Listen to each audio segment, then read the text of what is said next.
So guys, medyo sumilong muna ako kasi umulan na. So tuloy pa rin natin guys. Next up natin Honda Dio. Ito dito muna tayo sa likod guys kasi malakas na yung ulan. So check natin yung price nito.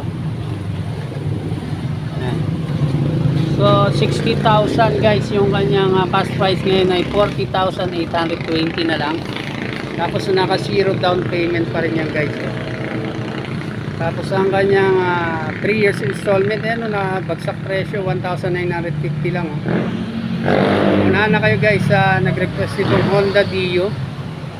Ayan. So eto guys, ang good news dito, naka-stock mirror tapos walang basag, walang bangas yung kanyang side mirror. Saan ba tayo? Ayan, natulog na tayo guys. Ayan.